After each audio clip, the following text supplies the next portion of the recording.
Assalamualaikum warahmatullahi wabarakatuh. Hai semua, perkenalkan kami dari kelompok properti ingin menjelaskan materi tentang perhitungan DCF.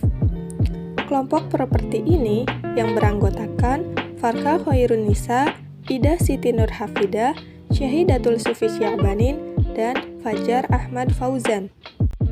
Selanjutnya ada daftar perusahaan yang divaluasi. Yang pertama ada PT Pakuan Jati Tbk dengan kode saham PON. Perusahaan ini didirikan pada tanggal 20 September 1982 dan memulai kegiatan usaha komersialnya pada bulan Mei 1986. Pihak pengendali dan pemilik manfaat sebenarnya PT Pakuan Jati Tbk bernama Alexander Teja. Dan perusahaan ini terdaftar di Bursa Efek Indonesia pada tanggal 9 Oktober 1989. Yang kedua ada PT Pura Delta Lestari Tbk dengan kode saham DMAS. PT Pura Delta Lestari Tbk dengan kode saham DMAS didirikan pada tanggal 12 November tahun 1993 dan mulai beroperasi komersial pada tahun 2003. Adapun untuk terdaftar di Bursa Efek Indonesia pada tanggal 29 Mei tahun 2015. Yang ketiga ada PT Metropolitan Land Tbk dengan kode saham MTLA. PT Metropolitan Tbk didirikan pada tanggal 16 Februari 1964 dan mulai beroperasi secara komersial pada Desember 1994. Pihak pengendali dan pemilik manfaat sebenarnya PT Metropolitan Land Tbk bernama Junita Ciputra. Perusahaan ini terdaftar di Bursa Efek Indonesia pada tanggal 20 Juni tahun 2011. Dan yang terakhir ada PT Jaya Real Property Tbk dengan kode saham JRPT didirikan pada tanggal 25 Mei 1979 dan mulai kegiatan usaha komersialnya pada tahun 1980. Pihak pengendali dan pemilik manfaatnya sebenarnya PT Jaya Real Property Tbk bernama Chandra Ciputra.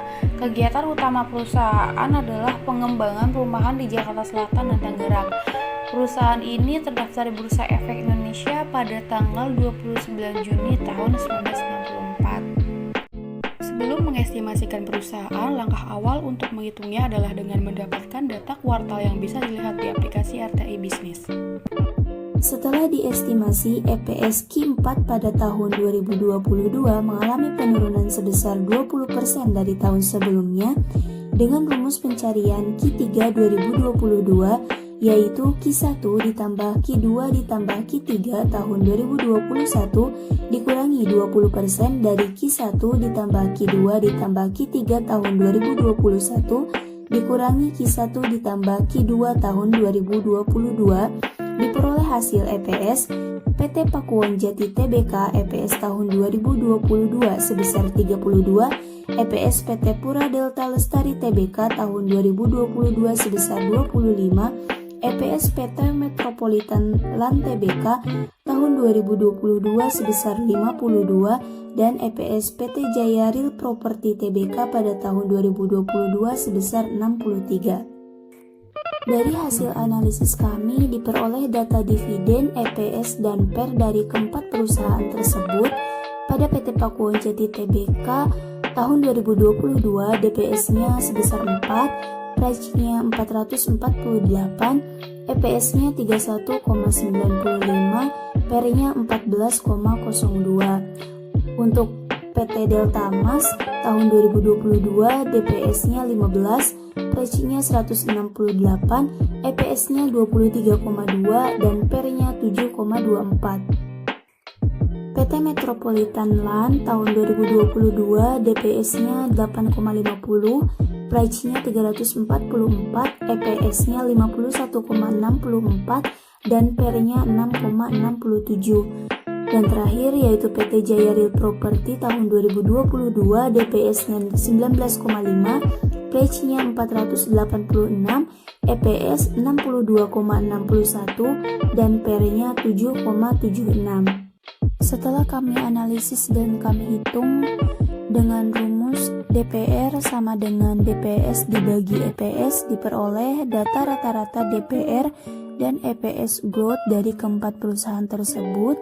Pada PT Pakuwon Jati tahun 2022 DPS-nya 4, EPS-nya 31,95 sehingga DPR-nya 0,1251. PT Delta Mas tahun 2022 DPS-nya 15, EPS-nya 23,2, DPR-nya 64,66.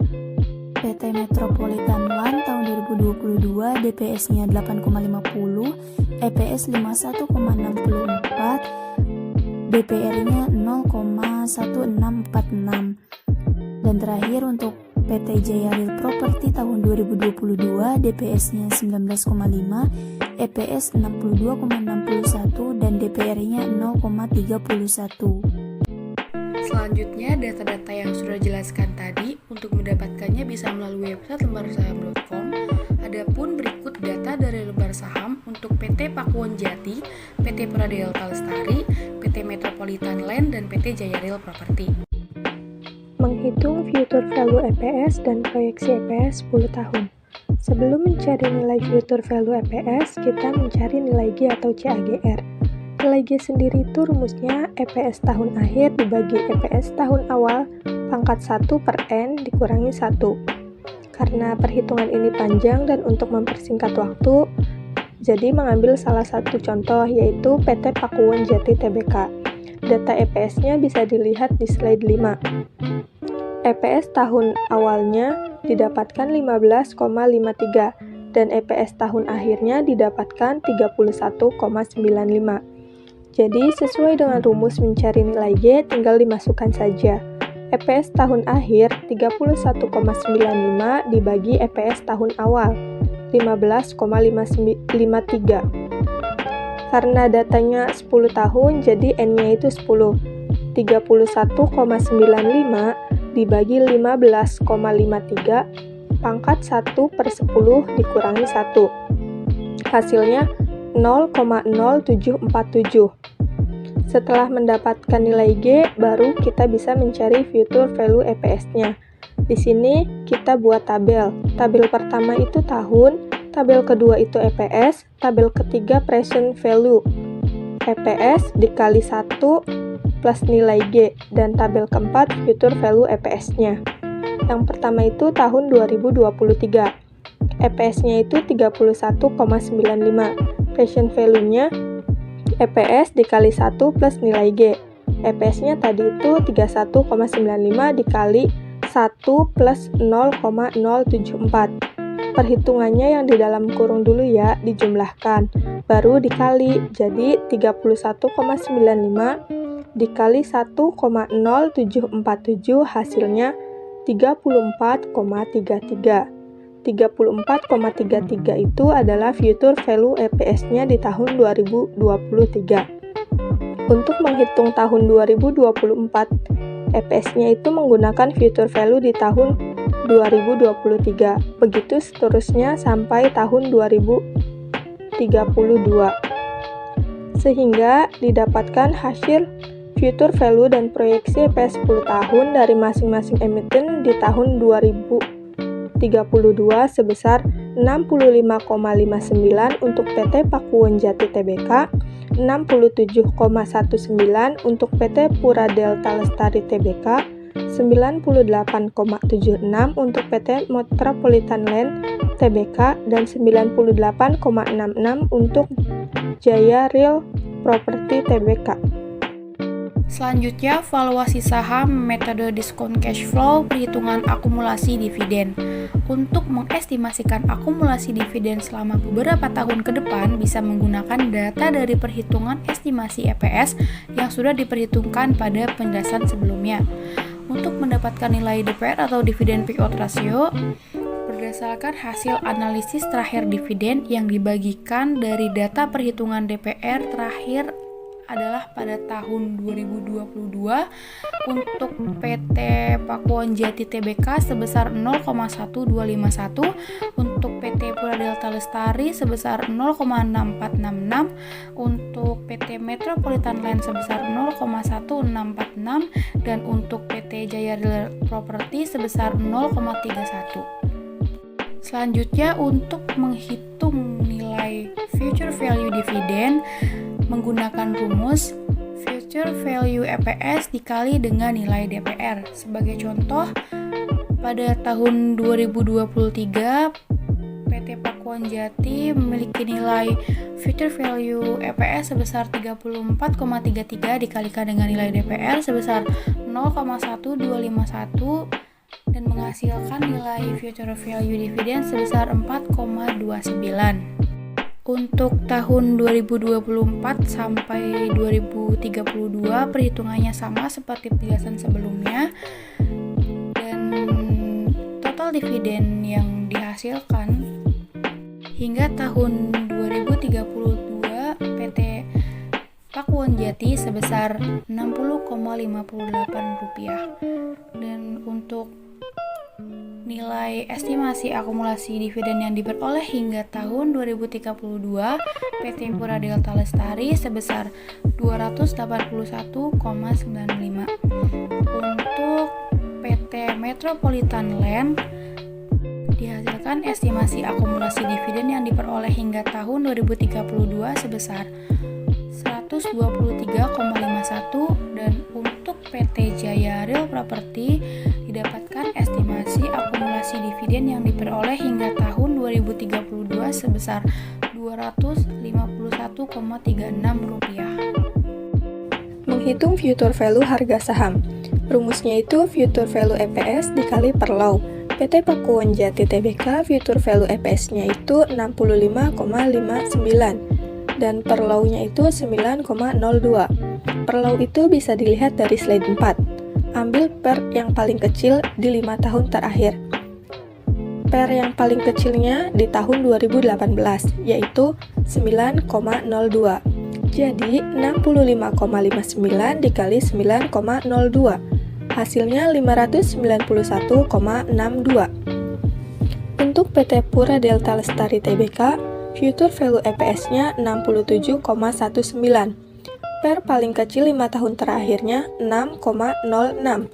Jadi 67,19 dikali 6,06. Hasilnya 407,17.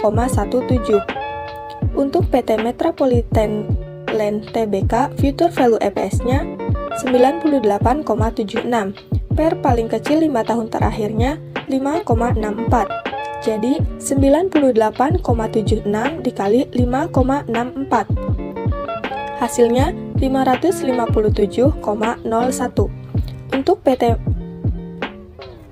Jaya Real Property Tbk, future value EPS-nya 98,66. Per paling kecil 5 tahun terakhirnya 5,78. Jadi 98,66 dikali 5,78. Hasilnya 570,25. Menghitung future value total. Rumus menghitung future value total adalah future value price ditambah future value dividend. Data future value price bisa dilihat dari slide 15. Dan untuk data future value dividend bisa dilihat dari slide 13 dan slide 14. Untuk PT Pakuan Jati Tbk didapatkan future value price sebesar 591,62 dan future value dividen sebesar 60,58. Jadi, future value total PT Pakuan Jati Tbk adalah 591,62 ditambah 60,58. Hasilnya 652,2. Untuk PT Pura Delta Lestari Tbk didapatkan future value price sebesar 407,17 dan future value dividen sebesar 281,95. Jadi, future value total PT Pura Delta Lestari Tbk adalah 407,17 ditambah 281,95. Hasilnya 689,12. Untuk PT Metropolitan Land Tbk didapatkan future value price sebesar 557,01 dan future value dividen sebesar 123,51. Jadi, future value total PT Metropolitan Land Tbk adalah 557,01 ditambah 123,51. Hasilnya 680,52. Untuk PT Jaya Rail Property Tbk didapatkan future value price sebesar 570,25 dan future value dividen sebesar 61,09. Jadi, future value total PT Jaya Rail Property Tbk adalah 570,25 ditambah 61,09. Hasilnya 631,34. Baik, di sini saya akan menjelaskan bagaimana cara menghitung margin of share. Di sini ada contoh dari MOS PWON. Rumusnya itu intrinsic value dikurangi price dibagi intrinsic value dikali 100%. Di sini contohnya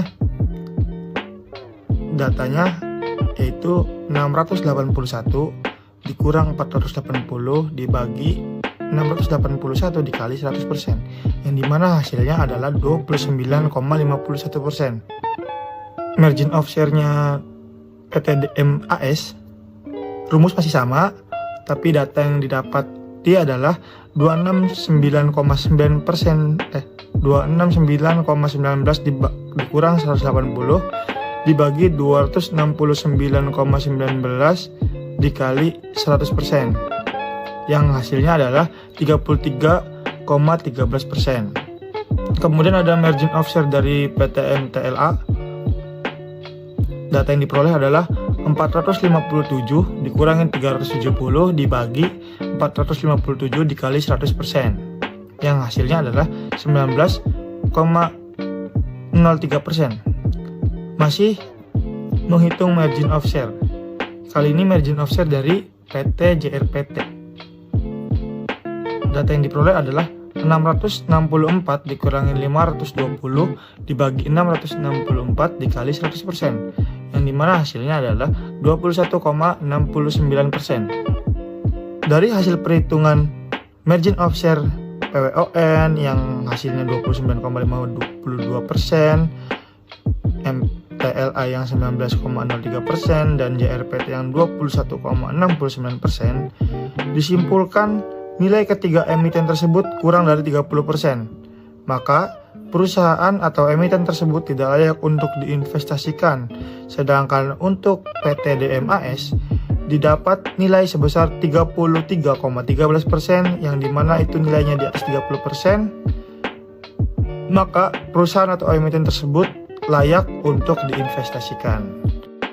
Kesimpulan, berdasarkan hasil analisis diskon cash flow DCF, ketiga emiten PT Pakuwon Jati Tbk, PT Metropolitan Land Tbk, dan PT Jaya Rail Property Tbk tidak layak untuk diinvestasikan. Ada salah satu emiten yang terbaik dari emiten lainnya yang layak untuk diinvestasikan, yakni PT Pura Delta Lestari Tbk. Adapun perusahaan pesaing yang pertama ada PT Bumi Serpong Damai Tbk. Bumi Serpong Damai Tbk adalah pengembang properti terbesar di Indonesia yang memiliki portofolio kuat dan terdiversifikasi, baik dari sisi jenis produk maupun lokasi pengembangan.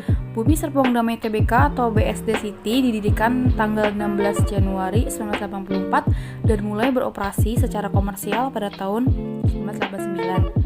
Pada tanggal 28 Mei 2008, BSDE memperoleh pernyataan efektif dari BPPMLK untuk melakukan penawaran umum perdana saham BSDE IPO kepada masyarakat sebanyak Rp1.093.562 dengan nilai nominal Rp100 per saham dengan harga penawaran Rp550 per saham. Saham-saham tersebut dicatat kepada Bursa Efek Indonesia atau BEI pada tanggal 6 Juni 2008. Adapun perusahaan pesaing yang kedua ada PT Sumarkon Agung Tbk.